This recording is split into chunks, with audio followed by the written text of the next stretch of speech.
안녕하십니까. 지금부터 김용민 브리핑 이완배 기자의 경제 속살 주간 방송 종합편을 보내드립니다.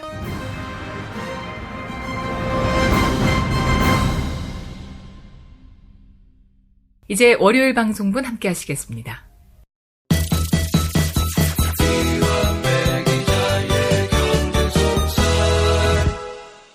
민중의 소리 이완배 기자 함께하겠습니다. 이완배 기자님. 네, 안녕하십니까. 예, 자 오늘 어떤 이야기 해볼까요?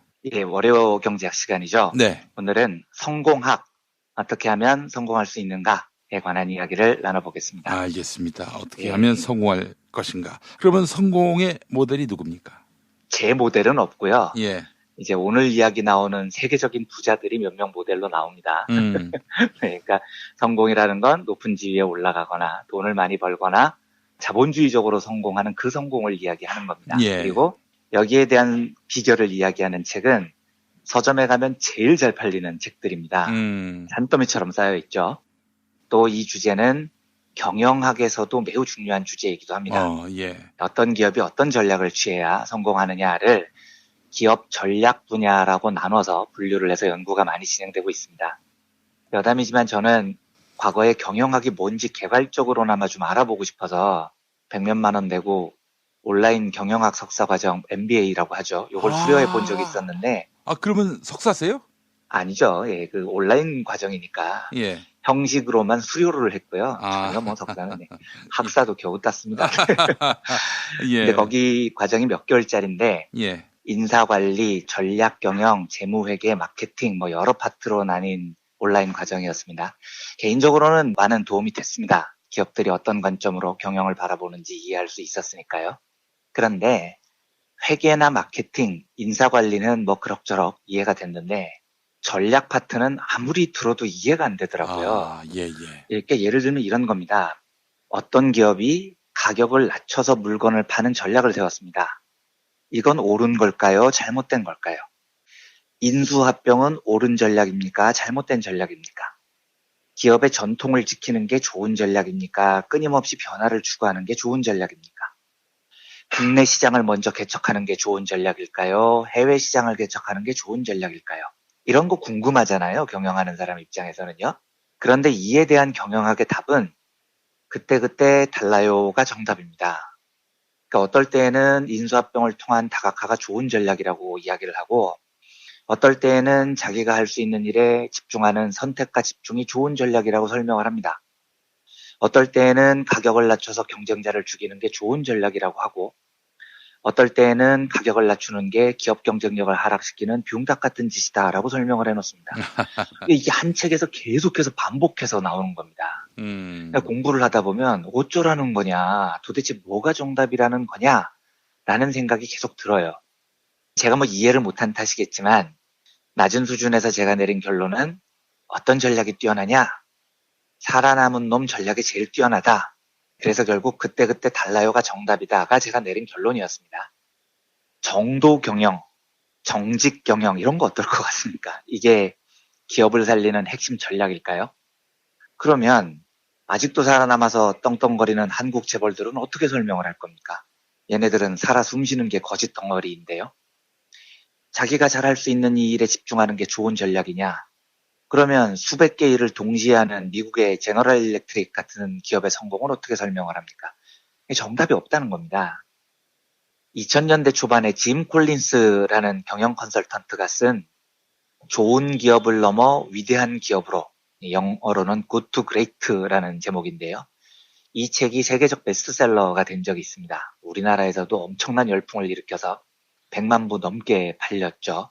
이 책 안 보면 뭐 경제계통에서 일하는 사람이라고 할 수 없을 정도로 필독서였습니다. 예. 근데 콜린스가 이때 책의 11개 기업의 예를 듭니다.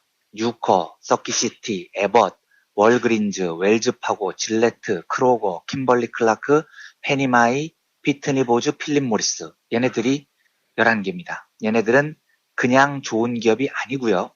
위대한 기업의 반열에 올랐다는 겁니다. 그래서 콜린스가 이 기업들을 극찬하면서 이 11개 위대한 기업들의 성공 요인을 경영학적으로 쭉 분석을 한 책입니다. 그런데 세계적으로 수백만 부가 팔린 이 책이 나온 지 한 7, 8년 지난 다음에 그 그 위대한 기업 중에 하나였던 서키시티라는 회사가 2009년에 파산을 해버렸어요. 페니마이, 페니메라고도 읽는데, 페니마이도 2008년 파산 직전까지 갔다가 미국 정부로부터 엄청난 액수의 구제금융 지원을 받습니다. 그래서 지금 사실 공기업이 돼버렸어요. 좋은 기업 정도가 아니고 위대한 기업이라며요. 그러니까 이 책을 낼 때 콜린스는 내가 꼽은 이 11개 기업의 성공 스토리는 시간을 초월한 원리다라고 자신만만해 했습니다. 시간을 초월할 원리라면 영원히 옳은 과학 같은 거잖아요. 그런데 뭔 시간을 초월한 원리로 위대한 기업들이 7, 8년 만에 그렇게 쉽게 파산을 하냐고요. 예. 콜린스가 얼마나 뻘쭘해졌겠습니까? 그런데 이 사람이 2010년에 위대한 기업은 다 어디로 갔을까라는 책을 또 내요.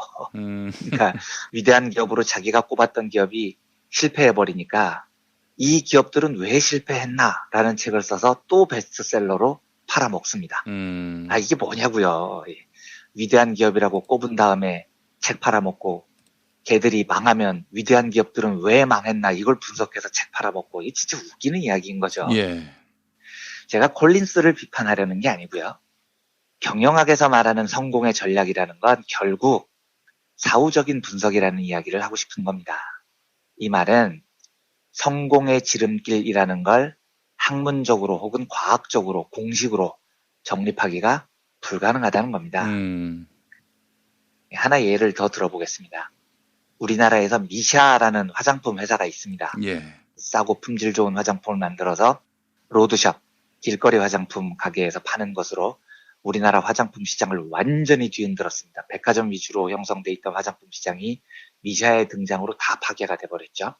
2005년에 그 조선일보 IT 팀장이었던 우병헌 기자라는 사람이 미샤 3,300원의 신화라는 책을 썼습니다. 미샤가 당시 3,300원짜리 화장품으로 돌풍을 일으켰거든요. 그래서 그 책 내용을 보면 미샤가 한국 화장품의 새 역사를 열었고 한국 화장품 시장은 미샤의 존재 전과 이후로 갈린다라고 장엄하게 선언을 합니다. 그리고 미샤의 성공 비결을 책 한 권에 풀어놓습니다. 그런데 그 책이 나온 지 딱 2년쯤 뒤에 더 페이스샵, 이니스프리, 토니모리 이런 비슷한 내용의 후발주자들이 대거 시장에 진입을 합니다. 미샤가 어마어마하게 고전하기 시작했습니다. 지금은 미샤는 진짜 아무것도 아닌 화장품 회사 중에 하나인 거죠. 제가 미샤가 잘못됐다는 이야기를 드리는 게 아니라 어떤 회사가 성공을 하면 많은 사람들이 이 회사는 왜 성공했느냐, 이것이 성공의 비결이다 라고 말하는 건 쉬운 겁니다. 그런데 그걸 단언해서는 안 됩니다. 시간이 지나면 그 성공의 이유가 실패의 이유가 되기도 합니다. 그리고 성공이라는 건 그때그때 다른 이유로 복합적으로 성공을 하는 거거든요. 개인의 성공학으로 와도 비슷합니다. 한때 몇 년 전에 아침형 인간이 대유행을 한 적이 있지 않았습니까? 예. 성공의 바이블처럼요. 지금은 아침형 인간 누가 이야기를 합니까? 어떤 사람은 당당하게 자기 의사를 밝혀야 성공의 지름길이다라고 주장을 했어요. 그런데 어떤 사람은 경청이 성공의 비결이라고 합니다. 뭐 어쩌라는 겁니까? 주장을 하라는 겁니까? 들으라는 겁니까? 그래서 진짜 성공의 비결이 뭐냐라고 물으면 답은 그때그때 달라요 라고 밖에 말을 할 수가 없는 겁니다. 성공을 정답이 있는 과학적 학문으로 정립하기가 불가능하다는 거죠. 그렇다 한들 여전히 궁금합니다. 성공으로 이루는 과학적 공식까지는 아니어도 적어도 성공에 꼭 필요한 대략적인 무언가는 있지 않을까라는 궁금증이 생기죠. 예. 이 궁금증에 대해서 저한테 가장 설득력 있는 이야기를 해준 사람은 아웃라이어라는 개념을 정립한 말콤 글래드웰이라는 기자 그리고 경영 컨설턴트입니다. 이 사람은 워싱턴 포스트 출신 기자고요. 경영을 끈질기게 연구해서 2008년에는 월스트리트 저널로부터 세계에서 가장 영향력 있는 경영사상가 10인에 선정된 인물이기도 합니다. 오해는 하지 말아주셨으면 하는 거지 저는 글래드웰의 주장이 다 맞다고 맞장구 치는 게 아니다. 예. 글래드웰의 결론은 그래도 결국 성공하려면 1만 시간 법칙, 그러니까 사람이 성공하기 위해서는 한 가지를 1만 시간 동안 꾸준히 노력해야 한다, 이런 뉘앙스가 있는데, 저는 이 말에도 별로 동의하지는 않아요. 그런데 제가 글래드웰의 아웃라이어 개념을 소개해드리는 이유는, 아웃라이어라는 게 탁월한 성공을 거둔 사람들이라는 뜻인데, 글래드웰은 아웃라이어의 가장 결정적인 비결이 쉽게 말하면 운빨이라는 겁니다. 예, 저는 성공에 대해서 이만큼 저를 강력하게 설득시킨 이야기를 아직까지 찾지 못했습니다. 물론 운빨이 모든 것을 좌우하지는 않겠죠. 하지만 성공이라는 카테고리를 계속 분류하다 보면 결국 이 운빨을 만날 수밖에 없습니다. 이게 성공의 매우 중요한 요인이었다는 것을 부인할 수가 없어요. 물론 글래드웰이 이걸 운빨이라는 산티나는 단어로 표현하지는 않습니다. 글래드웰은 아웃라이어들이 역사를 구분짓는 대성공을 거둔 진정한 원인은 그들이 지닌 탁월한 재능이 아니라 그들이 누린 특별한 기회다라고 근사하게 표현을 해요. 그런데 근사한 기회라는 말은 쉽게 해석을 하면 운빨이라는 겁니다. 글래드웰 분석을 따라가 보죠. 철강왕 카네기라는 사람이 있습니다. 네, 석유왕 록펠러라는 사람이 있어요. 아, 훌륭한 분들입니다. 정말 우리 목사님들 설교 때 많이 등장하는 분이죠. 그렇죠. 네. 록펠러는 특히 기독교하고도 여러 인연, 악연이 많았던 사람입니다. 네. 말씀해 주셔서 여담으로 이야기를 하면 독실한 교인이었고 교회에 기부도 굉장히 많이 했어요. 그런데 어떤 목사들은 록펠러의 기부를 안 받기도 했습니다. 나는 사탄이 준 기부를 받을 수 없다 라면서요. 그 정도로 기독교계에서도 호불호 평가가 많이 갈리는 사람이죠. 그런데 이 두 사람은 그 당시에 가장 큰 부자가 아니고 인류가 보통 7,000년 정도 문명을 지니고 살아왔다고 하는데 이 7,000년 문명 역사상 가장 큰 부를 이룬 사람을 분석했을 때 꼭 톱10 안에 드는 사람들입니다. 그런데 인류 역사상 가장 부자였던 톱10 75명을 분석해보면 글래드웰은 이걸 전혀 다른 각도에서 접근을 해봅니다. 카네기와 록펠러가 동시대 사람이거든요. 19세기 중반에 태어나서 19세기 후반과 20세기 초반에 거대한 부를 이뤘습니다. 그런데 인류 역사상 가장 부자였던 75명 중에 이 시기 19세기 중반에 태어난 미국 사람이 무려 14명이나 포함되어 있습니다. 7,000년 역사 중에 제일 부자였던 75명 중에 14명이나 된다니까요. 록펠러는 1839년생, 카네기 1835년생, 그리고 JP 모건이라고 금융회사를 만들어서 모건 제국을 건설했다는 JP 모건은 1837년생입니다. 셋 다 2년 차이로 태어났습니다. 왜일까요? 요때 미국이 인류 역사상 가장 떼돈 벌기 쉬운 시대였다는 겁니다. 미국이라는 그 큰 대륙에 철도가 놓이기 시작했고요. 중세 봉건 경제가 아니라 자본주의가 도입돼서 대량 생산 시기가 시작이 됐습니다. 그래서 글래드웰은 카네기나 록펠러가 10년만 늦게 태어났으면 이미 늦었다는 겁니다. 다른 사람이 선점했을 겁니다. 이 두 사람이 10년 일찍 태어났으면 너무 나이가 많아서 그 일을 해내지 못했을 거라고 단언을 합니다. 이제 요즘 가장 위대한 부자라고 꼽히는 사람이 스티브 잡스, 빌 게이츠 뭐 이런 사람들이죠. 잡스는 죽었지만 엄청난 성공자들입니다. 두 사람에 대한 성공 비결을 적은 책이 수십 권이나 되죠. 예. 그런데요. 개인 컴퓨터 역사에서 제일 중요한 혁명적 발견이 일어났던 해가 1975년이라고 합니다.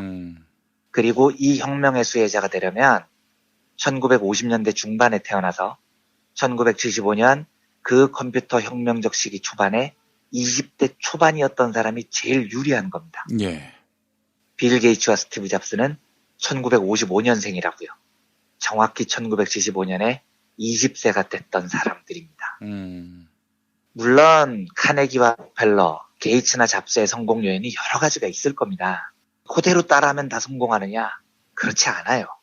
그래서 한 가지 확실한 점은 이 네 사람들의 성공 요인 중에 유일하게 겹치는 건 그 사람들이 그 시기에 그 나라에 태어나는 운을 가졌다는 겁니다.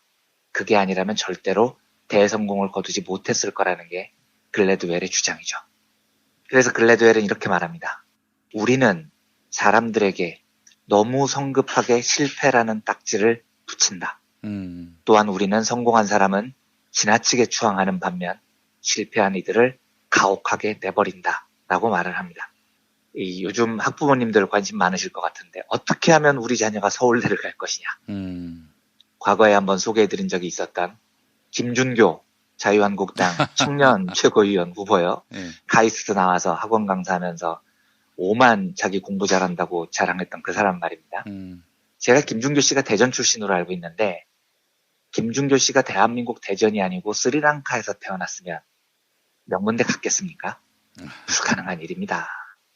물론 이렇게 반론할 수도 있습니다. 노력이 성공을 보장하지는 않아도 최소한 노력을 했기 때문에 성공의 기회를 얻는 게 아니냐라고요. 그런데 그게 꼭 그렇습니까? 노력을 해야 최소한 성공한다는 게 글래드웰의 관점이기도 한데 제가 이해 못하는 대목은 성공을 하려면 1만 시간 법칙, 1만 시간 동안 노력을 해야 한다는 거지만 사람은 1만 시간 동안 노력을 하려면 그 정도 여유가 있는 집안에서 태어나는 운을 가져야 됩니다. 먹고 살기 바빠 죽겠는 집안에서 태어난 사람한테 1만 시간 동안 뭔가에 집중하라. 이건 말도 안 되는 사치 같은 이야기인 거죠. 성공에 대한 글래드웰의 관점 자체는 참 귀담아 들을 필요가 있는데요. 책 한 대목만 읽어보겠습니다. 예. 물론 실리콘밸리의 모든 소프트웨어 제왕이 1955년에 태어난 것은 아니다. 미국 산업계의 모든 거물이 1830년대 중반에 태어나지 않은 것처럼 일부는 당연히 그렇지 않다. 하지만 여기에는 분명한 패턴이 있고 놀라운 것은 우리가 그 패턴에 관해서 별로 알려고 하지 않는다는 점이다. 우리는 성공을 개인적인 요소에 따른 결과라고 생각한다. 그러나 우리가 살펴본 모든 사례는 어떤 것도 그렇게 간단하지 않았다. 우리가 발견한 것은 열심히 일할 수 있는 기회를 꽉 움켜쥔 후 그 특별한 노력이 사회 전체부터 보상받을 수 있는 시대를 만난 사람들의 이야기였다. 그들의 성공은 그들만의 작품이 아니다. 그것은 그들이 자라난 세계의 산물이다. 이렇게 적혀 있습니다. 제가 오늘 그 성공학이나 경영 전략에 대한 이야기를 드리는 이유가 이겁니다. 물론 성공에는 여러 이유가 있겠지만 그 성공의 배경에는 반드시 운빨이라는 게 존재합니다. 어떤 형태로군요. 굉장히 많은 비중을 차지하건 조금의 비중에 차지를 하건 운빨이라는 것이 없이 성공을 할 수는 없습니다. 그래서 성공한 사람들은 겸손해야 되는 겁니다. 사회에 감사해야 됩니다. 그게 내 재주 때문만이라고 자화자찬해서도 안 됩니다. 근데 우리 사회는 패자들을 너무나 태연히 죽음의 거리로 내몰면서 그건 네 탓이야, 네가 열심히 하지 않았기 때문이야 이런 주장을 하죠. 이게 매우 옳지 않다는 이야기를 오늘 드리고 싶은 겁니다. 저보고 빨갱이라고 부르시는 분들이 되게 많은데 제가 오해를 풀자면 예. 저는 절대로 승자를 죽이자고 주장하는 사람이 아닙니다. 패자를 죽이지 말자고 주장하는 사람이죠. 왜냐하면 그 승패는 온전히 사람의 능력과 재능에 의해서 갈리는 게 아니거든요. 예. 매우 많은 영역에서 운빨에 좌우되기 때문입니다. 그래서 저는 승자에게는 겸손을, 패자에게는 아량을, 그리고 이 사회가 그 어떤 패자에게도 책임을 온전히 개인의 탓으로 돌리지 않는 그런 세상이 되기를 꿈꾸는 사람일 뿐입니다. 예. 세상이 하도 성공학, 기업 성공 전략 뭐 이런 이야기가 난무하는 시대여서 오늘은 좀 가벼운 마음으로 성공과 실패에 대한 경영 전략가 말콤 글래드웰의 아웃라이어라는 개념에 대해서 살펴봤습니다. 네. 뭐 성공을 위한 매뉴얼이 따로 있는 게 아니네요. 아닙니다. 저는 그리고 굉장히 많은 부분이 운에 의해서 좌우된다고 운의 비중을 훨씬 높게 보는 사람 중에 하나고요. 아, 그렇군요. 누군가 성공하면 누군가 반드시 실패하게 돼 있는 거 아닙니까? 이 자본의 법칙에 의하면. 그렇습니다. 예, 네. 알겠습니다. 네. 성공이 그렇게 반갑게 다가오지 않네요. 네, 아량을 가져야죠. 승자들은 아량을 가지고 네. 패자들이 인간답게 살 수 있는 세상을 위해서 겸손함을 가져야 됩니다. 네, 알겠습니다. 자, 이한배 기자님 오늘 말씀 잘 들었습니다. 네, 감사합니다. 이제 화요일 방송분 함께 하시겠습니다.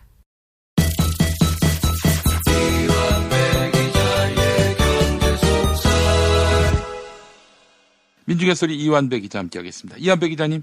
네, 안녕하십니까? 네, 오늘 어떤 이야기 해볼까요? 예, 오늘부터 이틀 동안은 상고심을 앞두고 있는 삼성과 이재용에 관한 이야기를 나눠보겠습니다. 아이, 그래요. 상고심 일정이 아직 확정되지는 않았죠. 빠르면 6월 안에, 늦으면 뭐 좀 뒤로 연기될 수 있는 상황입니다만 확실한 건 이재용의 상고심이 바짝 다가왔다는 겁니다. 네. 그래서 오늘은 삼성이 최근 보여주는 태세 전환에 관한 이야기를 정리해 보고요. 내일은 상고심의 본질적인 쟁점을 다시 한번 검토해 보겠습니다. 네. 상고심 결과는 두고 봐야 되겠지만 저보고 예측하라고 하신다면 얼마 전에 말씀드렸던 대로 저는 유죄 취지 파기 환송, 이재용을 풀어준 2심 재판부 정영식 판사의 판결이 뒤집어질 것이다라는 쪽에 얼마 없는 제 재산을 걸겠습니다. 예, 그렇지 않다라고 보는 분들이 거의 없더라고요, 사실은.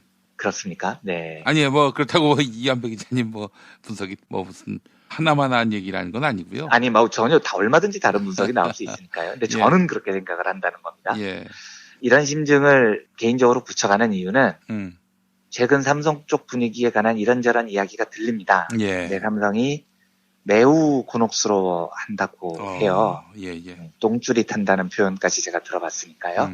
특히 삼성바이오 때문에 증거인멸로 임직원 8명이 구속된 요 사건이 삼성을 아주 코너로 몰고 있다는 이야기입니다. 뭐 이건 그냥 들리는 이야기여서 가볍게 들어주셨으면 하는데 네, 삼성바이오가 다른 어떤 삼성 계열사와 달리 삼성으로부터 통제가 잘 안 된다는 이야기도 있습니다. 아 그래요? 예, 그러니까 과거에 삼성 다른 계열사들은 미래전략실 같은 수뇌부에서 입 다물어 하면 입을 다물었고요. 그렇죠. 네가 뒤집었어 하면 뒤집어 썼다는 겁니다. 그러면 나중에 뭐 엄청난 보상을 하는 식이었죠. 네, 근데 이게 삼성바이오에서 잘 안 먹힌다는 겁니다. 음, 그러니까 여기가 삼성 계열사 중에 이례적으로 신생 기업입니다. 2011년에 설립이 돼서 아직 역사가 10년이 안 됐죠.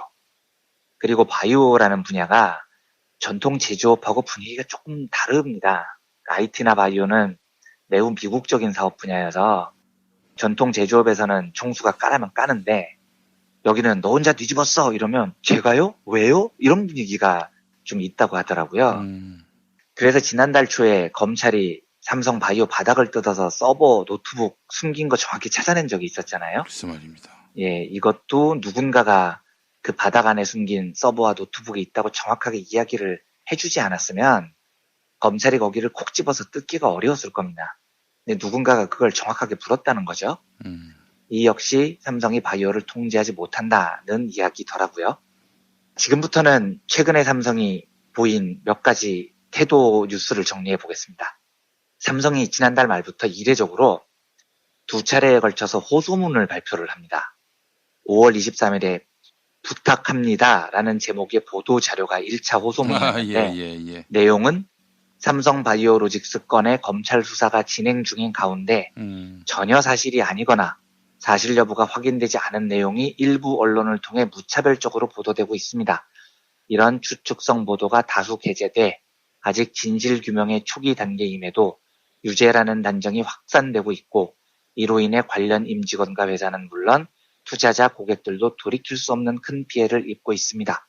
우리는 진실 규명을 위해 수사에 성실하게 응하겠으니 진행 중인 수사와 관련해 검증을 거치지 않은 무리한 보도를 자제해 줄 것을 간곡히 부탁드립니다. 이런 거였습니다. 예. 당시 이 자료를 본 많은 언론들이 매우 이례적인 호소문이다라고 평가를 하던데 저도 매우 이례적이라고 생각했습니다. 왜냐하면 이전까지는 삼성이 이런 호소를 공개적으로 할 필요가 없었거든요. 삼성 니들이 언제 공개적으로 언론에 호소라는 걸 했습니까? 장충기가 문자로 다 해결을 했죠. 아니 그리고 호소를 왜 합니까? 호소 안 해도 언론인들이 장충기 100일장에 참가해서 알아서 충성 이러는데요. 지금 삼성이 이런 공개 호소문을 냈다는 자체가 어디에선가부터 통제가 안 된다는 이야기인 겁니다. 그래서 저는 이 호소문을 호소문이라고 쓰고 협박문이라고 읽었습니다. 지금 삼성바이오에 관한 대부분 기사는 검찰 쪽에서 나오고 있는데 삼성바이오 직원들이 검찰에서 술술 불고 있다는 거잖아요. 아, 예. 그러니까 검찰 기자들이 그걸 캐치해서 당연히 씁니다. 그러니까 삼성이 공개적으로 언론사에 협박을 합니다. 앞으로 검찰발 기사는 편집국 차원에서 막으세요라는 협박인 거죠. 그런데 대부분 언론에서는 통제가 되는데 몇몇 언론에서 통제가 안 됐던 모양이에요. SBS가 6월 초에 삼성이 지난해 5월 5일 회의에서 증거를 없애기로 결정했고 이 내용을 5월 10일 최고 경영진에게 보고했을 가능성이 높다. 심지어 그 회의에는 이재용과 정현호 삼성전자 사업지원 TF팀 사장이 참여했다. 이런 보도를 검찰발로 또 보도를 했습니다. 예. 정현호 사장이라는 사람은 이재용의 최측근이거든요. 그랬더니 삼성이 6월 10일에 이례적으로 두 번째 호소문을 발표합니다. 그래요? 네, 제목은 다시 한번 간곡히 부탁드립니다. 였습니다. 음. 예, 삼성의 초조함이 물씬 느껴집니다. 내용은 지난 5월 23일 저희가 전혀 사실이 아니거나 사실 여부가 확인되지 않은 보도를 자제해 주실 것을 요청드린 이후에도 검증을 거치지 않은 보도가 계속되고 있습니다.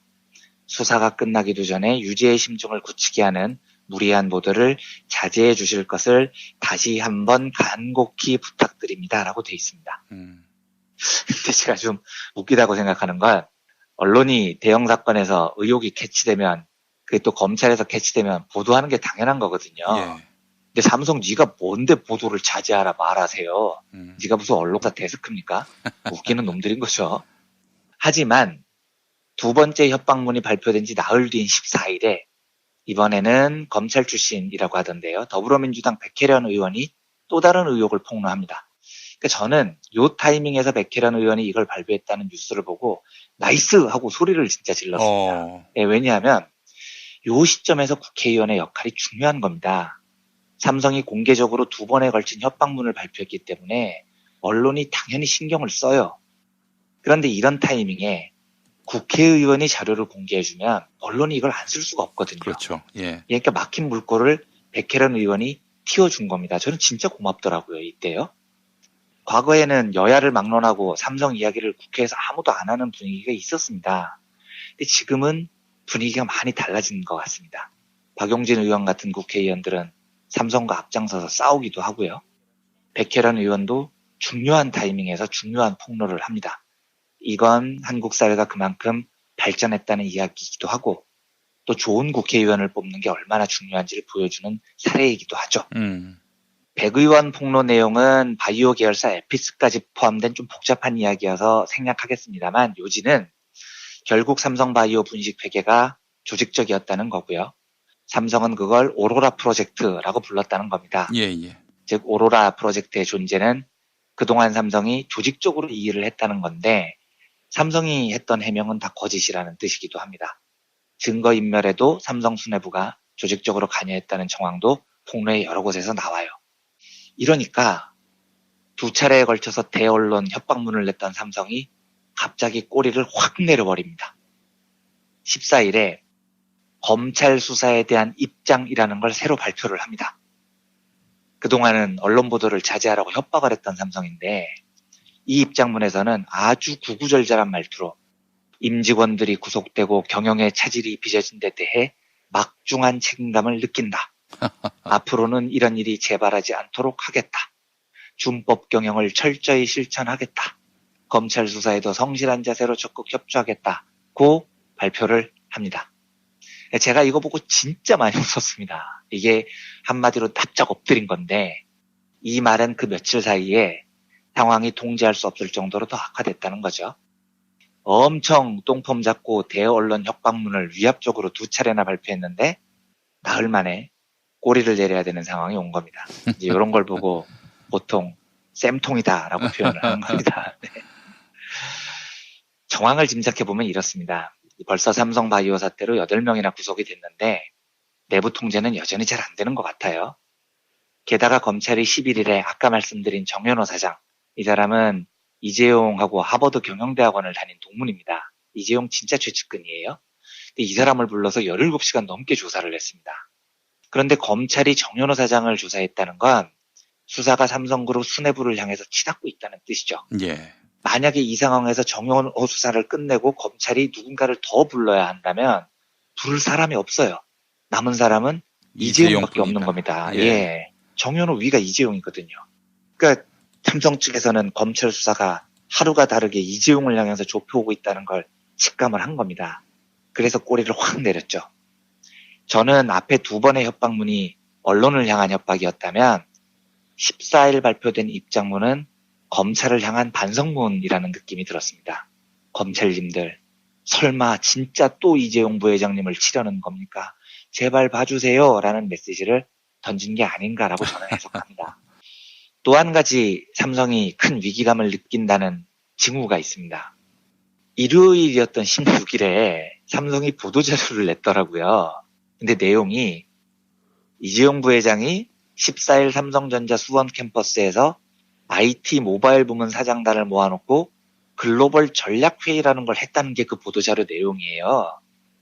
거기서 이재용이 지금은 어느 기업도 10년 뒤를 장담할 수 없다.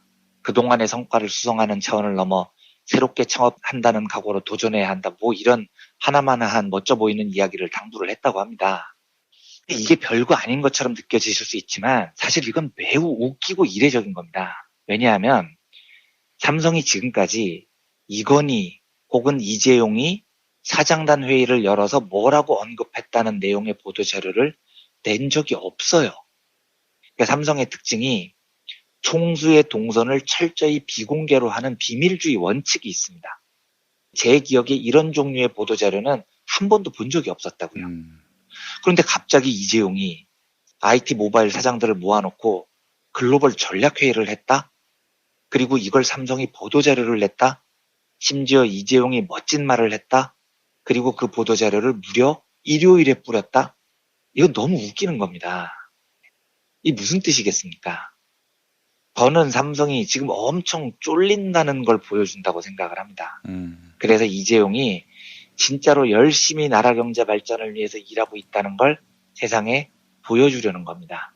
이재용이 이렇게 중요한 역할을 하고 나라 미래를 걱정하고 있으니 제발 좀 봐주세요 라는 신호로 보입니다. 한마디로 쫄고 있다는 이야기인 거죠.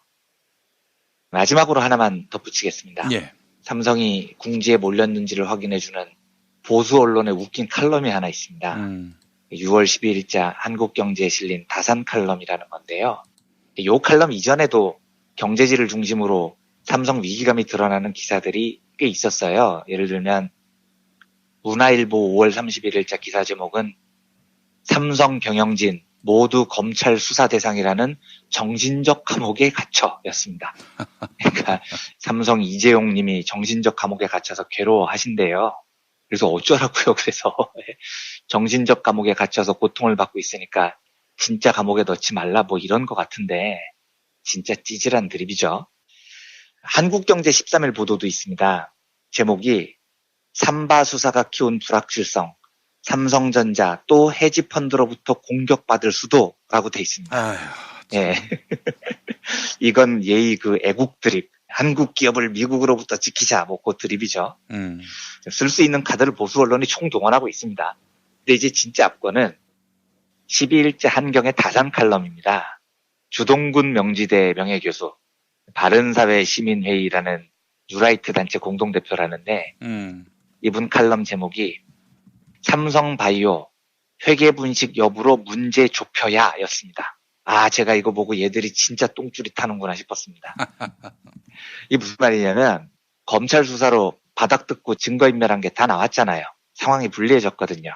근데 주동군 교수 주장은 증거인멸과 분식회계는 다른 문제다라는 겁니다. 삼성바이오가 증거인멸을 했다고 해서 그게 분식회계를 입증하는 건 아니다라는 논리예요.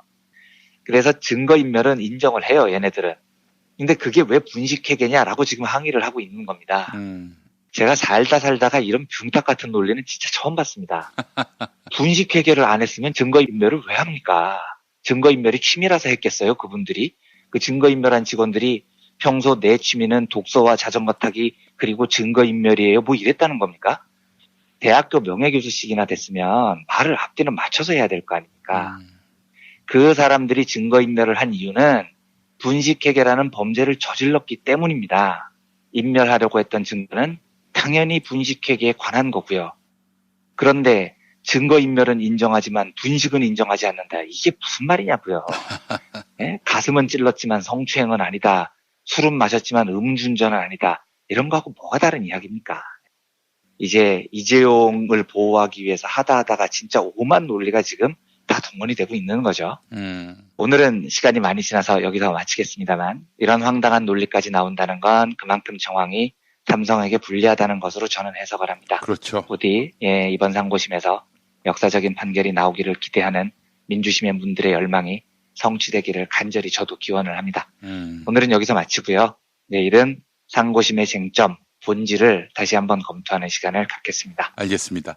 삼성이 이렇게 쫄린 적이 있었나 싶네요. 네, 저는 처음인 것 같아요. 여러 정황상요. 그래서 속으로는 그거 참 쌤통이라고 말하고 싶은데 이거는 이재용 씨가 다시 구속된 다음에 할 때까지 아껴놓기로 하겠습니다. 예, 네. 알겠습니다. 자, 이완배 기자님 수고하셨습니다. 네, 감사합니다. 이제 수요일 방송분 함께 하시겠습니다.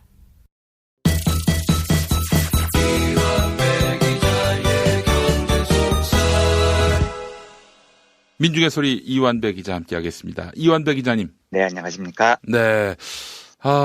삼성 연일 밑바닥을 계속 보이고 있는 상황인데 글쎄요. 지금 삼성 수사를 진두지휘했던 윤석열 서울중앙지검장이 검찰총장이 됐으니 네. 전 참 고무적인 게 뭐냐면요. 사실 서울중앙지검장은 서울중앙지검 안에 검사들을 갖고 인력을 배분해가지고, 밀어줄 수사는 또 밀어주고, 그랬던 거 아니겠습니까? 제 아무리 큰 서울중앙지검이라도 한계가 있는데, 이제 검찰 조직의 총수가 된다면은, 이제 앞으로 중요한 수사에는 많은 또 검사들을 편제시키고, 그렇게 해서 수사의 어떤 밀도를 높일 수 있게 된다는 점, 그 점이 너무나 고무되고요. 다행이라는 생각이 들었습니다. 예, 그리고 예전에는 삼성이 어찌됐건 검찰 조직에 굉장히 강력한 영향력을 행사했었는데 예.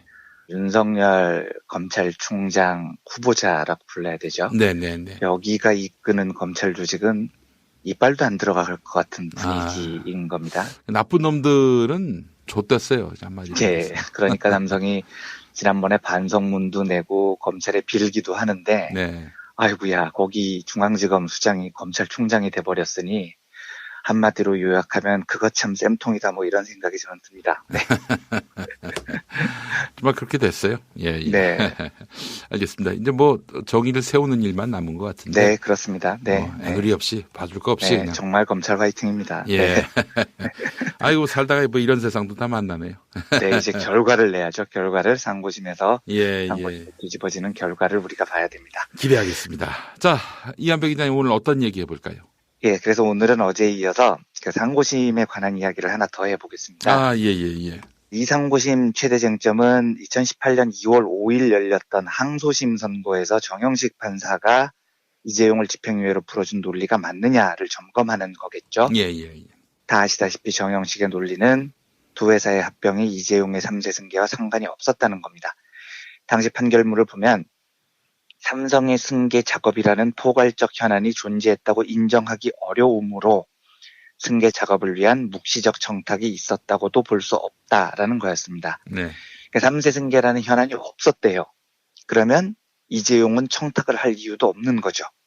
따라서 청탁을 한 일이 없으니 뇌물을 바쳐서 얻은 이익도 없다. 이런 논리로 이어집니다. 이게 말도 안 되는 얘기를 누가 그걸 믿으라고 그런 얘기를 하는지 모르겠어요. 그렇죠. 그야말로 말도 안 되는 논리인 겁니다. 그래서 여기서부터는 인간의 상식이라는 게 필요합니다. 과연 패션 회사와 건설 회사를 합병한 것이 이재용의 3세 승계와 상관이 없었느냐.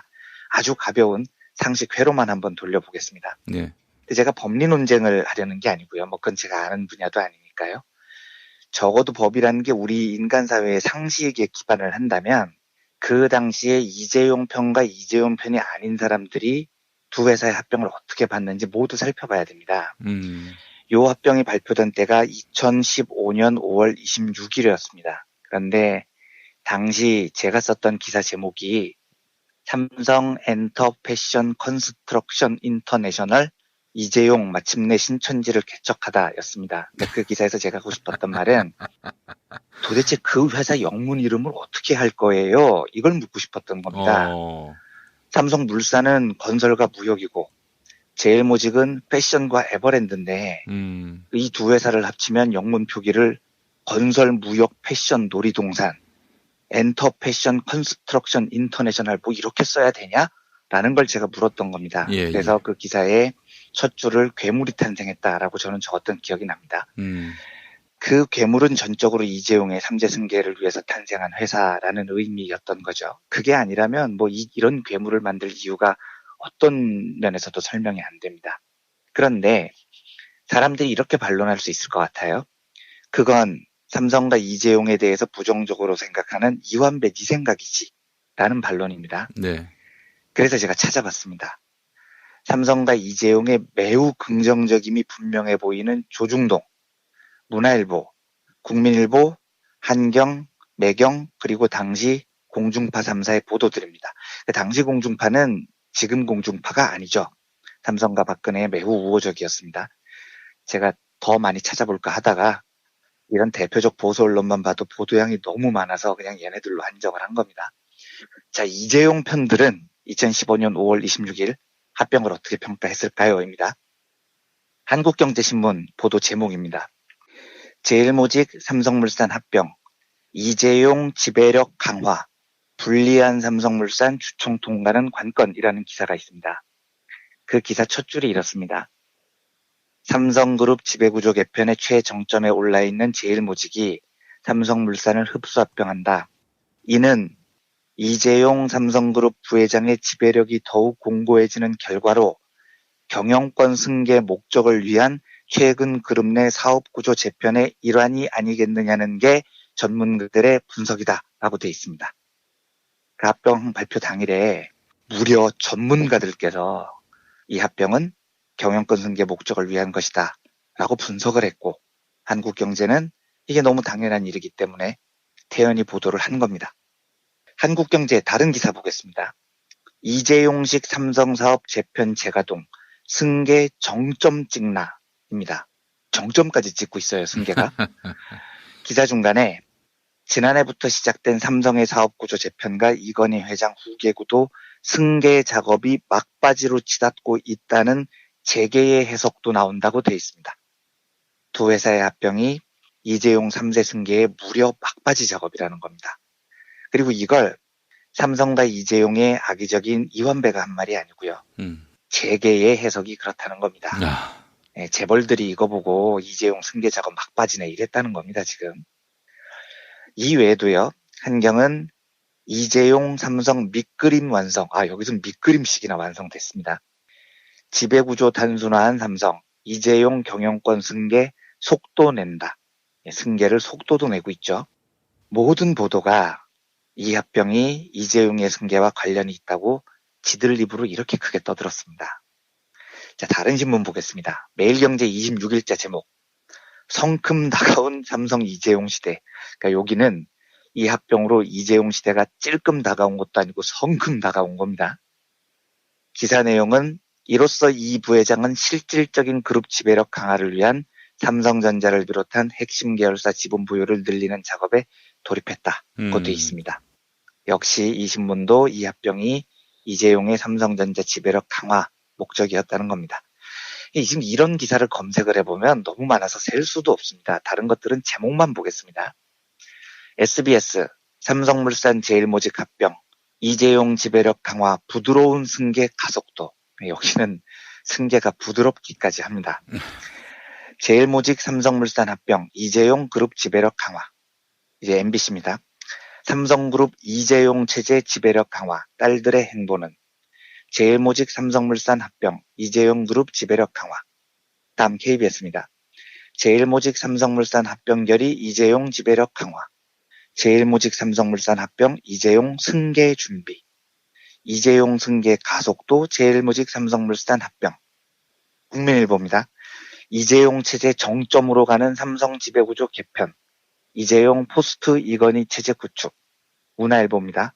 이재용 승계 밑그림 완성됐다. 동아일보입니다. 삼성 사업 재편, 경영권 승계 동시에 해결 포석. 그러니까 경영권 승계 때문에 이걸 했다는 거죠. 이재용 통합범인 최대 주주로 삼성전자 지배력 높여. 쭉 읽어드렸는데 어떠십니까? 모든 언론이 그 합병은 이재용 승계 작업이라고 이렇게까지 크게 떠들어댔습니다. 네. 당시 이 쏟아지는 보도에 대해서 삼성이 단 한 번이라도 이건 승계와 상관이 없어요라고 항의했던 게 저기 한 번도 없습니다. 한 번이라도 했다면은 공식적으로 한 장의 페이퍼라도 냈다면은 그런 얘기 할 수 있을 거 아니에요. 우리는 봐라. 당시에 이재용을 위한 합병이 아니었음을 밝힌 바 있었다. 이러면서 알리바이를 제시하겠죠. 그렇죠. 그때 한 건도 없었으니까 그 알리바이가 없는 겁니다. 그리고 삼성이 만약에 그렇게 항의했다면 기사가 싹 내려갔겠죠. 그런데 삼성은 항의하지 않았습니다. 삼성도 그때 인정했다는 겁니다. 그러니까 이 합병이 이재용 승계 작업이라는 건 보수, 진보, 친재벌, 반재벌 모두가 합의했던 상식이었습니다. 그런데 지금 와서 정영식 판사는 이게 이재용 승계와 상관이 없다고 합니다. 장난하는 것도 아니고 뭡니까? 그런데요, 제가 지금까지 소개해드린 기사들을 들으시고 이상한 점을 하나 느끼셨을 수도 있을 겁니다.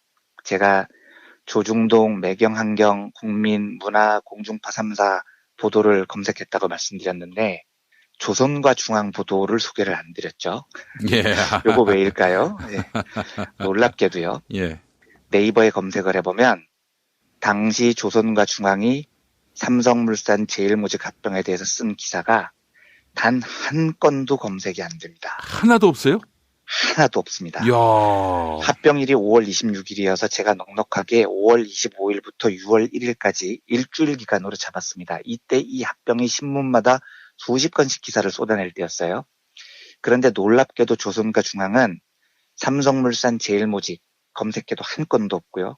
삼성물산 혹은 제일모직 따로 한 단어씩 검색해도 나오는 기사가 한 건도 없습니다.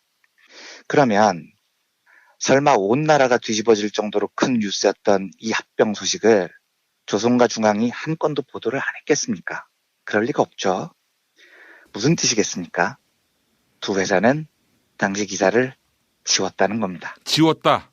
예. 그러니까 멍청한 동아일보는 당시 기사를 그냥 살려뒀는데 조선과 중앙은 영리한 겁니다. 눈치를 챈 거예요. 당시에는 지들도 이게 이재용 3제 승계 작업이다. 드디어 이재용 시대가 열렸다.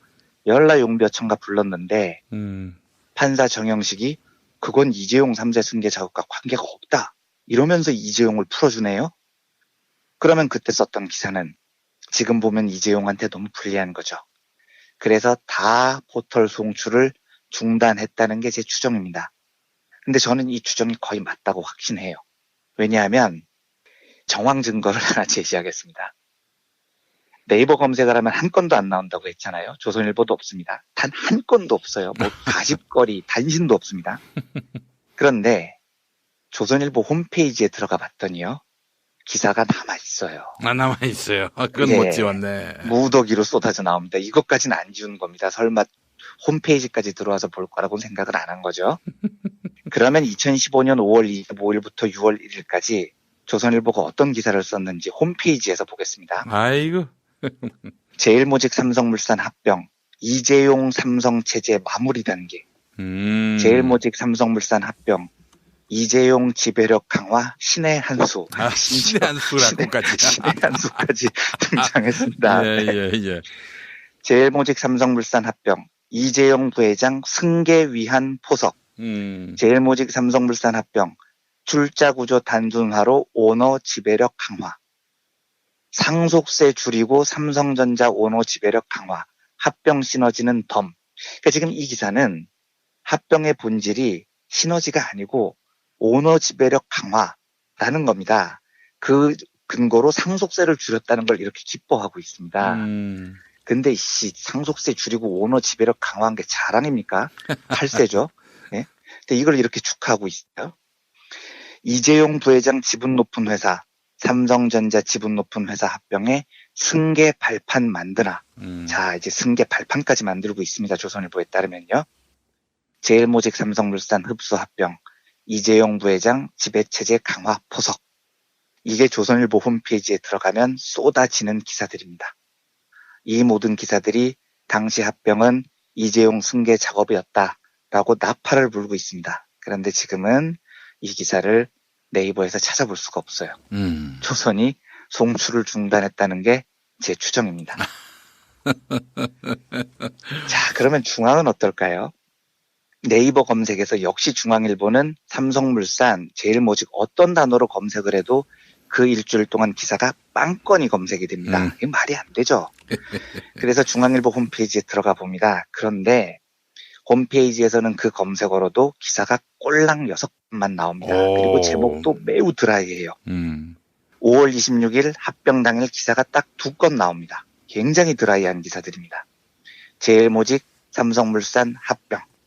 또 하나는 제일모직 삼성물산 합병 소식에 두 회사 주가 급등. 굉장히 건조하죠. 그 다음날 유일하게 이재용 부회장 삼성 경영권 승계 8부 능선 넘었다. 라는 제목의 기사가 하나 있습니다. 승계를 인정하는 딱 한 건이요. 같은 날 이재용, 부진, 서현 당분간 각자 1만. 제일모직 삼성물산 합병 9월 출범. 제일모직 삼성물산 주가 이틀째 급등세. 그 다음에 며칠 동안 기사가 없어요. 일주일 동안 다른 기사가 이게 다입니다. 말이 안 되죠. 동네 찌라시도 이 문제를 이렇게 조금 다루지는 않습니다. 자, 여기서부터 추정이 들어가야 됩니다. 저는 어떻게 보냐면 중앙은 조선보다 조금 더 영리한 겁니다. 조선은 네이버에 송출만 안 하고 홈페이지에는 기사를 살렸는데 중앙은 승계 관련 기사를 홈페이지에서도 대부분 지웠다는 게 제 추정입니다. 이재용한테 누가 될까 봐요. 이걸 제가 확인을 해보고 싶어서 당시 PDF 파일을 뜯어보려고 평생 안 하던 중앙일보 회원까지 가입을 했는데 아이고 세상에. 당시 PDF를 보려면 중앙일보 구독 신청을 해야 된다고 그러더라고요. 그래서 이건 내가 못하겠다 해서 혹시 중앙일보 구독 신청하신 분들은 2015년 5월 26일 합병 당일이니까 27일자 기사겠네요. 27일자 지면을 보시고 진짜 기사가 당시에 2건밖에 없었는지 확인해 주시고 제보 주시면 정말로 감사할 것 같습니다. 그런데 저는 그럴 리가 없다고 생각을 합니다. 그리고 네이버에서는 이 기사조차도 한 건도 검색이 안 됩니다. 정리해 보겠습니다. 2015년 5월 한국의 모든 언론은 삼성물산 제일모직 합병에 대해서 이재용의 3세 승계 작업이라고 목소리를 높였습니다. 심지어 찬양을 했습니다. 그리고 동아일보를 비롯한 멍청한 언론사들은 그 기사가 지금 다 남아있어요. 조선일보도 똑같은 관점으로 기사를 썼는데 조금 영리한 조선일보는 네이버에 송출을 안 하고 홈페이지에만 남겨둔 듯 합니다. 중앙일보는 쪽팔린 줄을 알아서 기사를 거의 없앤 듯이 보입니다. 이 말은 그 합병이 2015년 한국 사회가 예외 없이 이재용의 3세 승계라고 봤다는 겁니다. 이걸 지금 정용식 혼자서 승계 작업이 아니다라고 팍팍 우기고 있습니다. 손바닥으로 하늘을 가려야죠. 호부호영을 허락해야 될 거 아닙니까? 우리가 홍길동입니까? 아버지를 아버지라고 부르고 3세 승계를 3세 승계라고 불러야죠. 왜 이걸 못 부르고 앉아있는 이상한 사회가 돼버렸냐고요. 상고심에서 어떤 판결이 날지 모르겠지만 적어도 그때의 합병이 이재용의 승계와 상관없다. 아우, 이런 개소리는 무조건 인정되지 말아야 됩니다. 이게 인정되는 순간 대한민국은 하나의 거대한 야바이판이 돼버리는 겁니다. 예. 부디 언제 있을지 모르는 상고심에서 제가 정의까지는 안 바라고요. 상식만 바랍니다. 상식만요. 상식적으로만 판결하면 그때의 합병이 이재용의 3세 승계와 상관이 없다는 말은 절대로 할 수 없습니다. 대한민국이 부디 이 기본적인 상식조차 부인되는 암울한 야바이판이 아니기를 소망하면서요. 오늘은 상고심의 주요 쟁점 중 하나였던 삼성물산 제일모직 합병 당시의 언론 보도를 살펴봤습니다. 네. 쥐들도 다 그렇게 얘기를 했는데 뭘 그러니까요. 이제 와서 손바닥으로 하늘을 가립니까? 그렇습니다. 그렇죠. 아무리 이재용을 풀어주고 싶어도 자기들이 수십 건 기사 쓰고 지금 와서 그러면 안 되는 겁니다. 그걸 또 왜 지우기는? 그 너무 편하잖아요. 그렇죠. 네. 뭐 신의 한 수까지 등장했는데요. 조선일보는. 알겠습니다. 그때는 뭐 삼성의 그 지배력이 천년만년 갈 거라고 그렇죠. 생각했겠죠. 그러니까 열심히 용벼청가 불렀겠죠. 네. 이재용이 은근히 무능한가 봐요. 이재용의 무능까지는 모르겠어도 요 문제에 관해서만큼은 적어도 삼성의 지배력이 과거에 비해서 현저히 약해진 것 같습니다. 그만큼 저는 촛불혁명 이후에 한국 사회가 매우 진보했다는 입증이라고 생각하기도 합니다. 네, 그것도 그렇고 우리 백혈병으로 인해서 그렇죠. 세상을 떠나신 우리 반도체 노동자분들, 저는 그냥 뭐 종교적인 맥락은 아니고 원혼이 있다고 생각을 해요. 네, 원혼이 있다고. 그 수많은 원혼들이 얼마나 한이 맺혀 있겠습니까? 그렇죠. 그렇습니다. 네. 이 한을 누르고 돈으로 천년만년 지배할 수 있다고 생각했던 것 자체가 아둔합니다. 아둔한 짓인 거죠. 예, 알겠습니다. 자, 이한배 기자님 또 내일 뵙도록 하겠습니다. 네, 감사합니다. 이제 목요일 방송분 함께 하시겠습니다.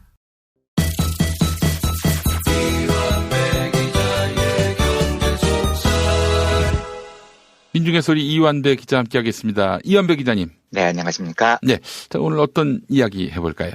예, 오늘은 태광그룹의 엽기적인 일감 몰아주기 소식하고 일감 몰아주기가 한국 재벌사회를 어떻게 지배하고 있는지에 관한 이야기를 나눠보겠습니다. 네, 요 이야기 하기 전에 네네. 청취자 여러분들께 머리 숙여서 청탁을 하나 드릴 게 청탁. 있습니다. 예, 좋습니다. 네. 예. 어제 그제 이틀 동안 상고심을 앞둔 이재용 재판에 대한 이야기를 드렸는데요. 관련해서 참여연대에서 18일부터 삼성 경영권 승계를 위한 부당합병에 이용된 국민연금 손해배상소송 촉구 국민청원을 시작했습니다. 삼성물산 제일모직합병은 이재용의 회사였던 제일모직의 가치를 부풀리고 당시만 해도 그룹 내에서는 쩌리 취급을 받던 삼성물산의 가치를 일부러 찌그러뜨리는 과정이었죠. 근데 이 이야기는 제가 여러 번 말씀드려서 오늘은 생략하겠습니다만 결론적으로 합병을 할 때 제일모직이 3, 삼성물산이 1, 즉 이재용의 제일모직이 쩌리였던 삼성물산보다 3배가 큰 회사다라고 계산을 하고 합병을 한 겁니다. 근데 여러 면에서 말이 안 됩니다. 이재용 유리하게 한다고 오만 짓을 삼성이 한 거죠. 그런데 최근에 참여연대가 그러면 이재용에게 유리하게 계산하지 말고 정상적으로 합병했다면 비율이 어떻게 될 것이냐를 새로 계산을 했습니다. 해보니까 제일모직이 3, 삼성물산이 1이 아니라는 거죠. 제일모직과 삼성물산이 거의 1대1이었다는 겁니다. 그러니까 정상적으로는 1대1로 합병해야 하는 회사를 3대1로 합병하는 바람에 이재용이 얻은 이익이 약 2조 원에서 3조 6천억 원 사이 정도 되는 것으로 추산이 됩니다. 예. 그리고 요 합병에 국민연금이 찬성하는 바람에 입은 손실이 3,300억에서 6천억 사이라고 참여연대는 지금 추산을 하고 있습니다. 그래서 국민연금의 이 손실분에 대해서 국민연금공단이 이재용과 삼성물산에게 손해배상 소송을 걸어야 한다라고 주장을 하는 겁니다. 요 청원이 참여연대 주도로 18일부터 시작이 됐습니다. 지금은 상고심을 앞두고 한국 사회가 정의를 바로 세우기 위해서 할 수 있는 모든 일들을 다 해봐야 됩니다. 그런데 참여연대의 이 청원은 매우 정당한 주장이기 때문에 상당한 위력과 압박을 가질 것이라고 저는 생각을 합니다. 예. 그래서 청취자 여러분들께 부탁을 드립니다. 좀 번거롭습니다. 이게요. 한 3분 정도 걸리는데요. 3분 정도만 투자를 해주셨으면 합니다. 청원이 다음 주 수요일 26일까지인데 네. 부디 많은 분들이 이 청원에 참여해 주실 것을 부탁드립니다. 제가 해보니까 한 3분 정도 걸리더라고요. 방법을 짧게 말씀드리겠지만 잘 안 되시는 분들은 참여연대 사회복지위원회 02-7223-5056으로 문의하셔도 좋습니다. 예. 직접 하실 분들은 인터넷에 bit.ly/mojib를 치시면 청원 페이지가 나옵니다. 예. 저 페이지 안내문을 읽어보시고 아래쪽에 다음이라고 적혀있는 버튼을 누르면 이름과 주소, 이메일, 그리고 한마디를 적고 제출 버튼을 누르면 3분 이내에 청원이 끝납니다. 간단한 과정이지만 이런 일에 참여하는 게 좀 번거롭죠. 찾아가는 게 사실 좀 힘들긴 한데요. 다음이나 뭐 어떤 유명 사이트에서 입력했을 때 링크 따라갈 수 있는 방법은 없을까요? 제가 그것까지는 안 해봤는데 네. 참여연대 홈페이지를 찾아서 다음이나 포털에서 참여연대 홈페이지를 찾아서 눌러 들어가면 네. 지금까지도 홈페이지 중앙에 예. 이 청원 페이지가 남아 있습니다. 그래서 이렇게 따라가셔도 됩니다. 참여연대를 검색을 해서요.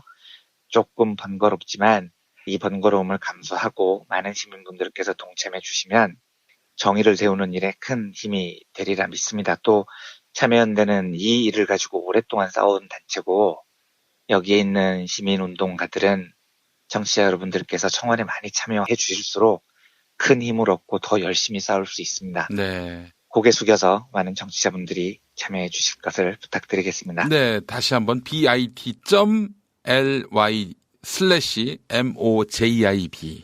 예, 그리고 참여연대 홈페이지 들어가시면 중간에 국민청원 삼성 경영권 승계를 위한 부당합병에 이용된 국민연금 손해배상 소송 촉구 클릭하시면요 소상히 안내받으실 수가 있겠습니다.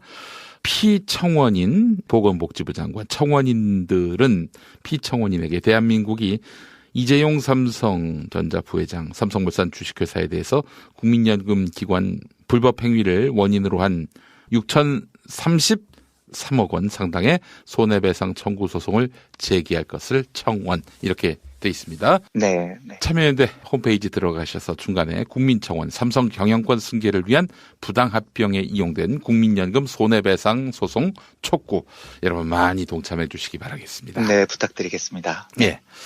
네, 그러면 이제부터는 오늘 주제로 돌아오겠습니다. 네네. 태광그룹의 일감 몰아주기가 오늘 주제입니다. 태광그룹은 저희 브리핑 꾸준히 들으시는 분들께는 익숙한 이름일 수 있는데요. 여기 총수가 이호진이라는 사람입니다. 뭘로 익숙한 사람이냐? 간암 환자로 유명한 사람이죠. 2011년에 횡령, 배임 혐의로 구속이 됐고 당시 형량이 4년 6개월이었는데 기소 직후에 갑자기 간암 3기 판정을 받았습니다. 그래서 63일 만에 보석으로 풀려납니다. 제가 재벌들을 꾀병 부리는 거 진짜 가짜게 생각하고 독하게 비판을 하는데 이 사람은 간암이라니까 뭐라고 말을 잘 못하겠더라고요. 예, 그래서 거의 언급을 안 했던 재벌 중 한 명입니다. 네네네. 그런데 작년 12월에 KBS 단독 보도에 따르면 간암 3기로 병 보석된 환자가 마포 인근 술집에서 거의 매일 와서 술을 쳐드신다는 겁니다. 여기 주전말이 이호진 씨가 술 마시러 오면 담배도 그렇게 많이 피운대요. 간암 3기 환자가요. 그리고 이분이 아산병원에서 치료를 받는데 치료받으러 가는 날마다 방이동 술집에서 꼬박꼬박 술을 마신다는 겁니다. 그러니까 이분은 치료받으러 갈 때 신나는 거죠. 와, 오늘은 술 마실 수 있다. 뭐 이렇게 치료를 받으러 가신 겁니다. 예. 그리고 이분 취향이 희한하게 서민적인 대목이 있는 게 예. 신당동 떡볶이를 그렇게 좋아하나 봐요. 아이고, 예. 저도 좋아합니다. 네, 저도 좋아합니다. 네. 그 신당동 떡볶이촌 근방에 있는 성동고등학교를 제가 졸업했어요. 그래서 예. 네, 그럼 신당동 떡볶이는 정말 좋아하셨겠네요. 제 친구들하고도 많이 갔었어요. 예. 네, 저도 예전에 잠깐 그 근처에서 일을 한 적이 있어서 예. 거기서 많이 먹었었죠. 맛있습니다. 예, 정말. 그런데 이 이호진 씨가 간암 3기이면서 신당동 떡볶이집에 자주 출몰을 하셔서 떡볶이를 안주로 맥주를 마시다가 동영상이 찍힌 게 있습니다. 간암 3기 환자가 그렇게 맵고 짠 거 먹으면 안 좋습니다. 그런데 담배 피고 술 마시고 이건 나이롱 환자거나 아니면 죽고 싶어서 환장했거나 둘 중 하나인 거죠. 그 당시 태광그룹 해명이 간암 환자도 담배는 끊기 어렵다 이렇게 해명을 하더라고요. 장난합니까 지금? 예? 아니 부하 직원들이 총수가 간암인데 술 담배를 해대면 목숨 걸고 말려야죠. 그래서 제가 그때 이호진 씨한테 진지하게 권했습니다. 술 담배 못 끊겠으면 단번에 끊을 방법이 있다. 깜빵 다시 가면 된다. 깜빵. 그러면 술 담배 대번에 끊는다. 뭐 이런 이야기를 했었는데 이걸 황제보석이라고 합니다. 네, 이호진 씨가 황제보석 논란 끝에 KBS 보도로 12월에 다시 재수감이 됩니다. 저는 이호진 씨가 미워서가 아니고 이 재수감은 진짜 인도적인 결정이라고 생각합니다. 그렇죠. 이 사람은 감옥에 있는 게 더 오래 사는 길이에요. 감옥에 만약에 있으면은 그 술, 담배, 떡볶이 할 수 있겠어요? 못하죠. 맵고 짠 것도 잘 못 먹습니다. 훨씬 오래 사는 길이니까 이호진 씨는 재수감 억울하게 생각하지 마세요. 네. 그런데 이분이 최근에 희한한 짓으로 또 뉴스가 됐습니다. 재벌들이 땀 한 방울 안 흘리고 돈을 버는 대표적인 방법이 일감 몰아주기라는 겁니다. 조그만한 회사를 하나 세워요. 회사 세울 때 자본금 몇억 원 정도 냅니다. 그리고 그룹 계열사들이 여기에 일감을 무지하게 몰아줍니다. 그래서 총수는 꼴랑 몇억 원 내고 설립한 회사인데 그 회사가 몇 년 지나면 매출이 수백억, 수천억이 됩니다. 회사가 엄청 커지는 거죠. 네. 그 커진 회사를 증시에 상장을 합니다. 그러면 자본금 몇억 낸 회사가 수조 원짜리까지 되는 경우도 있습니다. 이 땀 한 방울 안 흘리고 수천억에서 수조 원을 버는 엽기적인 방법을 한국 재벌들이 예외 없이 다 사용을 해왔습니다. 근데 이번 뉴스는 공정위가 적발을 한 건데 이호진 씨도 전형적으로 이런 방법을 사용했다는 겁니다. 그러면 이호진 씨가 일단 돈 조금 내고 회사를 세웠었다는 이야기죠. 티시스라는 회사입니다. 정보기술 서비스 회사인데요. 원래 이런 IT 서비스 회사는 대부분 일감 몰아주기 하려고 만드는 회사입니다. 그룹 계열사 돌아다니면서 일감만 따도 회사가 무지하게 크거든요. 그런데 이 티시스라는 회사가 골프장을 하나 가지고 있어요. 음. 근데 그 골프장에서 김치를 담궜다는 겁니다. 황당하잖아요. 골프장에서 김치를 왜 담깁니까? 예, 골프를 쳐야죠. 그리고 그 담근 김치를 태광그룹 계열사들한테 팔았다는 겁니다. 그러니까 이호진 씨가 100% 소유한 회사가 김치를 만들어서 계열사들한테 강매를 한 거죠. 그거 뭐 법 위반 아닙니까? 당연히 위반입니다. 그러니까 공정위가 적발을 한 거죠. 제가 재벌놈들 여러 엽기적인 일감 몰아주기를 봤지만 김치로 일감 몰아주는 놈들은 진짜 처음 봤습니다. 제가 처음에 이 뉴스를 보고 나쁜 건 나쁜 건데 얘네들 적어도 창의성 점수는 만점을 줘야 된다. 진짜 감탄했습니다. 이 새끼들이 얼마나 창의적이냐면 계열사에 김치를 파는데 바가지를 씌워서 팝니다. 김치 10kg당 19만 원을 받았대요. 이게 얼마나 비싼 건지 제가 확인하기 위해서 네이버 온라인 쇼핑에서 김치를 검색해봤습니다. 지금부터 불러드리는 브랜드들 광고하기 위해서 지금 부르는 게 아닙니다. 실감나시라고 읽어드리는 겁니다. 신규 런칭 윤김치 10kg 25,000원, 대상 종갓집 포기김치 10kg 33,120원, 도미솔 포기김치 12kg 38,855원, 마음 심은 이종임 포기김치 10kg 31,760원. 저는 이 이종임 씨가 누군지는 모르지만 이분은 마음까지 심어서 김치를 담그고 10kg에 3만 원에 팝니다. 근데 뭔 놈의 골프장이 김치 10kg를 19만 원에 팔고 앉아있냐고요. 이걸 사간 데가 태광그룹 계열사들이겠죠. 태광산업, 흥국화재 등등입니다. 이 19만 원짜리 생 바가지 김치를 얘네들이 얼마나 사갔냐? 512톤을 사갔답니다. 총액이 95억 5천만 원입니다. 진짜 창의성 점수 10점 만점에 10점 만점 아닙니까? 자, 아직도 궁금증이 안 풀립니다. 태광산업은 섬유하고 석유화학 제품 만드는 기업이고요. 네. 흥국생명은 당연히 생명보험 회사죠. 근데 얘들이 김치를 500톤이나 사서 뭐에다 썼을까요? 김치로 석유화학 제품 만들지는 않았을 거 아닙니까? 그래서 직원들한테 나눠주다가 남으니까 사회복지단체에 기부를 했대요. 기부하면 세금 감면 받거든요. 그래서 네. 감면 혜택도 알뜰하게 챙겼습니다. 근데 일단 제일 큰 문제가 생 바가지 김치 이것도요. 이게 골프장에서 김치를 주도적으로 담궜다는 거지 설마 골프장에서 진짜 김치를 담그지는 않았을 거 아닙니까? 그래서 강원도에 있는 한 영농조합에 맡겨서 위탁 생산을 했답니다.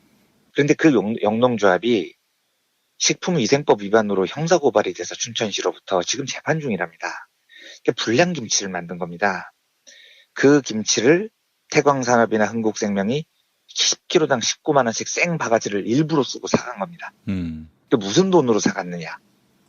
복리후생비와 사내 근로복지기금으로 샀답니다. 이 새끼들이 진짜 장난합니까? 진짜.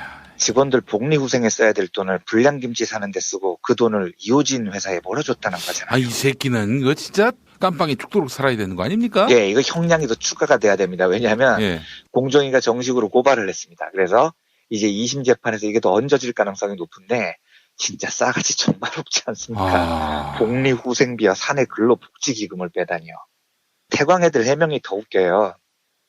김치가 필요한 단체가 있다고 해서 순수한 마음으로 기부를 했다는 겁니다. 여보세요. 김치 필요한 단체가 있으면 골프장에서 직접 보내면 될 거 아닙니까? 그걸 10kg에 19만 원 받고 회장님 회사 돈 벌게 해준 다음에 거기서 기부를 왜 하냐고요. 진짜 웃긴 생양아치들인 거죠. 예. 얘들이 와인 가지고도 이런 장난을 합니다. 이호진 회장 부인하고 딸이 소유한 메르맹도라는 와인 회사가 있는데 이 회사에서 만든 와인을 계열사들이 또 46억 원어치 다 사들였어요. 이것도 일감 몰아주기 공정거래법 위반입니다. 이것도 진짜 웃긴 건데 앞에서 김치로 너무 세게 웃겨버려가지고 와인은 소개하지도 못하겠습니다. 그래서 공정거래위원회가 이걸 적발하고 21억 8천만 원 과징금 부과한 다음에 검찰에 고발을 했습니다. 이호진도 부당 내부 거래를 직접 지시한 혐의가 있습니다. 그래서 형량이 더 늘어날 전망입니다. 제가 지금 경제 브리핑을 하는지 생 양아치들 브리핑을 하는지 헷갈릴 정도인데 뭐 이 정도 하겠습니다. 하나만 더 붙이겠습니다. 우리가 한참 웃으면서 이야기했지만 재벌들의 일감 몰아주기가 얼마나 악질적인 범죄인지 인식이 필요합니다. 지금 김치 100억 원짜리잖아요. 물론 우리 민중들에게는 100억 원도 어마어마한 돈이지만 실제 재벌들은 이런 일감 몰아주기로 벌어들인 돈이 100억, 200억 이런 단위가 아닙니다. 예를 들어서 이노션이라는 광고 회사가 있습니다. 현대차 그룹의 계열사입니다. 이 회사가 설립되고 성장한 과정은 제가 아까 설명드린 전형적인 일감 몰아주기입니다. 2005년에 회사가 설립되는데 정몽국 그리고 아들 정의선, 누나 정성희 셋이서 자본금 조금 됩니다. 얼마 됐느냐? 꼴랑 30억 냈습니다. 그런데 현대차 그룹 계열의 광고 대행 전문 업체라는 게 뭘 뜻하겠습니까? 현대차, 기아차, 각종 계열사 광고를 여기에 다 몰아줬다는 뜻입니다. 그렇게 해서 꼴랑 30억 내고 설립한 회사가 지금 1조 4천억짜리가 됐습니다.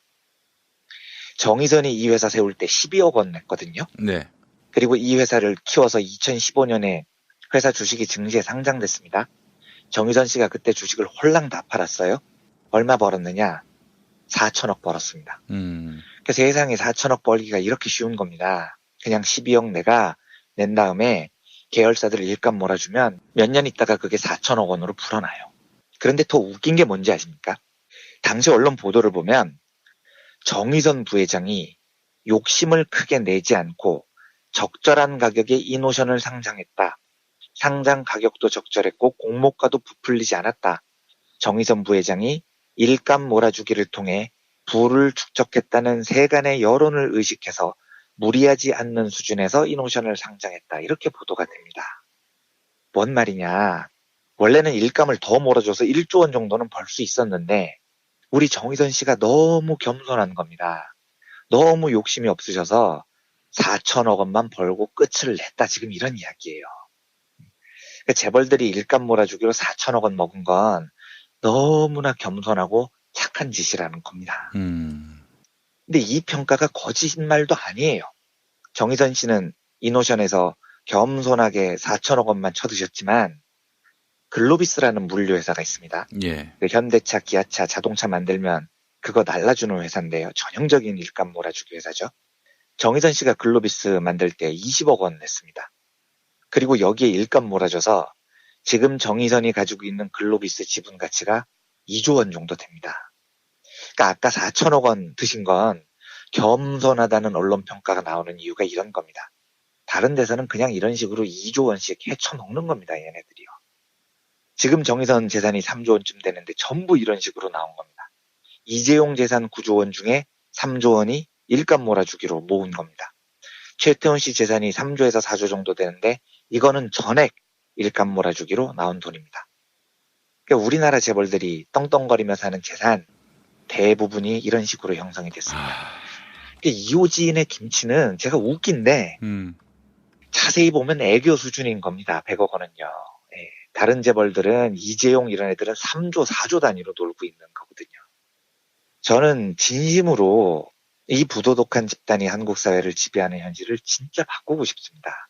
제 살아생전에 가능할지 모르겠지만 이제는 하다가 김치로 장난치는 이 엽기적인 또라이들이 경제를 지배한다는 게 어떻게 설득이 되겠습니까?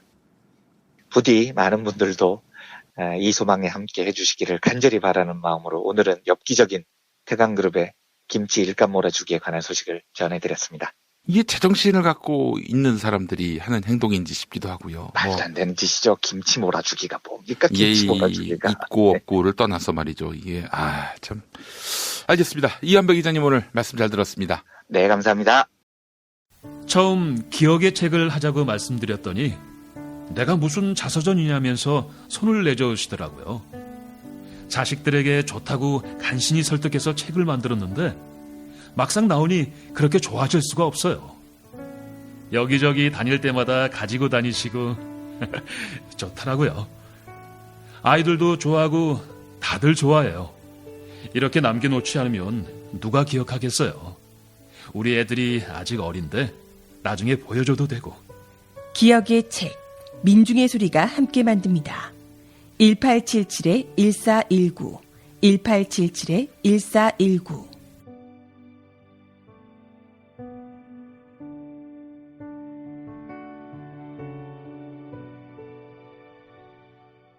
지금까지 김용민 브리핑, 이완배 기자의 경제의 속살, 주간방송 종합편과 함께 하셨습니다. 이완배 기자의 경제의 속살은 매일 아침 업데이트되는 김용민 브리핑을 통해 가장 먼저 들으실 수 있습니다. 이상으로 종합편을 모두 마칩니다. 애청해주신 여러분 감사합니다. 김용민 브리핑과 함께한 시간 어떠셨어요? 구독하기, 별점 주기, 댓글 달기, 후원하기로 응원해주세요. 이 방송을 유튜브 김용민 TV를 통해서도 만날 수 있는 거 알고 계시죠? 그럼 다음 시간에 다시 만나요.